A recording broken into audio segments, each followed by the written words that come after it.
Have you ever found yourself in such a dark position that you wish someone would just come and save you?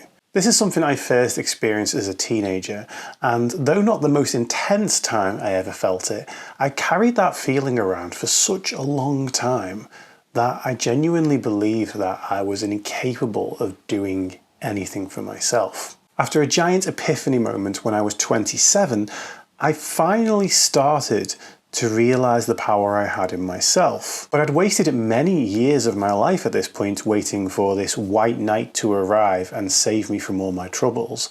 And to be fair, I'd probably go on to waste some more. I know that epiphany sounds like a big teaser. You don't need to know fully about it in order to get the enjoyment and the use out of this video, but if you want to watch that video, you can find it on screen now. After the first time I realised you can be that person for yourself, I worked hard to try and improve every aspect of my life.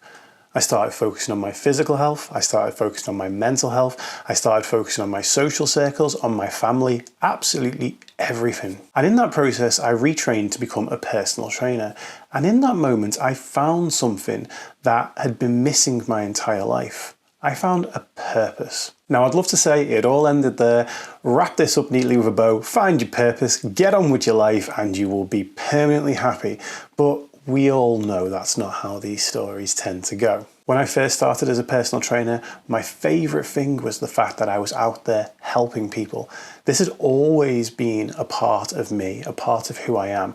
You may call it being a people pleaser, but it runs a whole lot deeper than that. I've addressed those people pleaser tendencies as I've got older, and my desire to help people has never been stronger. And genuinely, it was like a light bulb moment. It was like, this has clicked. I have found what I am meant to be doing in this universe.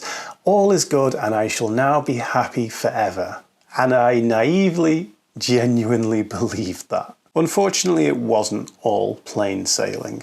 And a couple of years into being a PT, I got obsessed with, was I helping enough? Was I doing enough? And the problem wasn't the fact that I wasn't doing enough. The problem was I wasn't doing enough for myself. This is where the people pleaser tendency absolutely destroyed me. I would give every spare hour to people that needed me. And in fact, actually, I'd give hours that weren't spare as well. The first things to actually go were my own workouts. One of the best and strongest coping strategies that I had available to me, I just threw to one side to help more people. And the problem at this stage, when you give 100% of the quantity to everybody else, the quality goes down. You start to feel that, other people start to feel that. I was losing clients, I was losing sleep, I was feeling miserable. And then that became a bit of a cycle. The more miserable I'd feel, the less I'd show up in strength, the less my clients enjoyed their sessions with me, and the more of them that fell off. They weren't leaving me because I'd gone into a series of depression.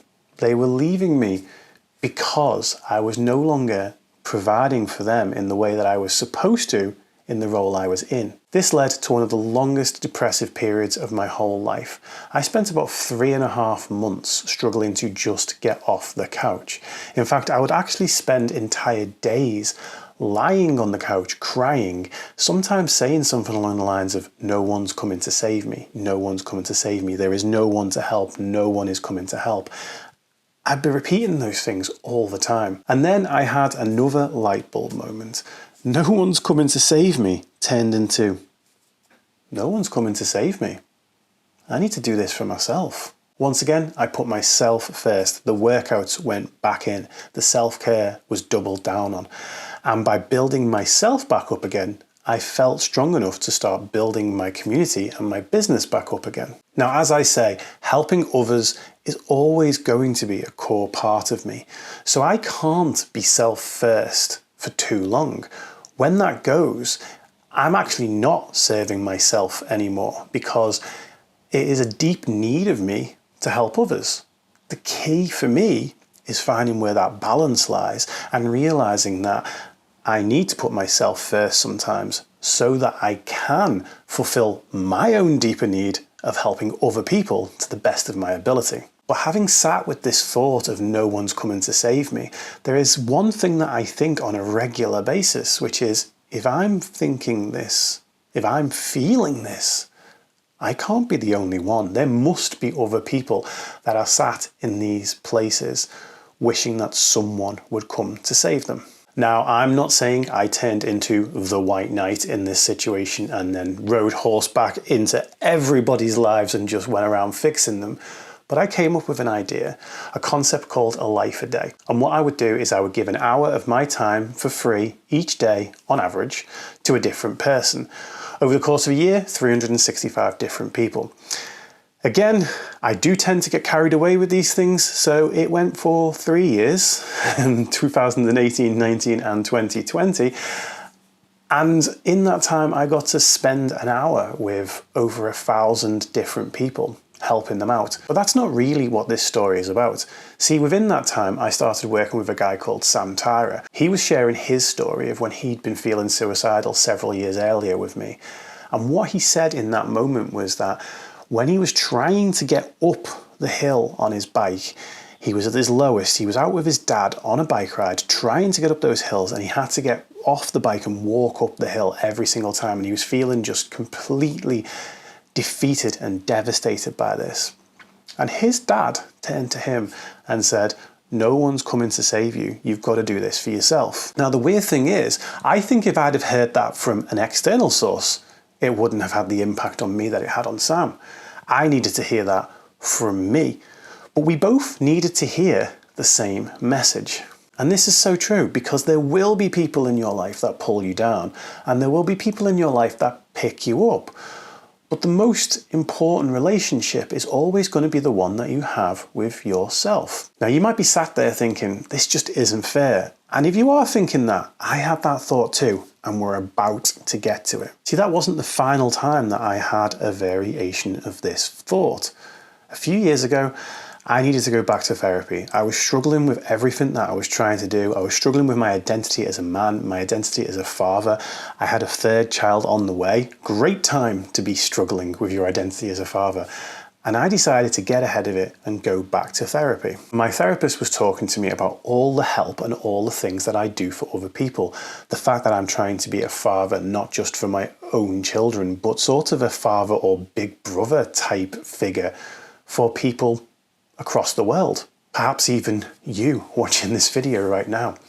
And he said, "Who is the father for you?" And it was a little bit sneaky, because he knew that my own dad had left when I was 6, had died when I was 19, and there'd only really been a couple of years in that gap in between where we'd had much, if any, of a relationship. And I just said, well, I don't have a father. I'm just having to make it up as I go along. And he said to me, perhaps it's time that you learn to be the father you are for everyone else, for yourself. And something deep inside me broke when he said that. I think 6-year-old me came out at that point, because I burst into tears, and I just looked at him and I said, "That's not fair."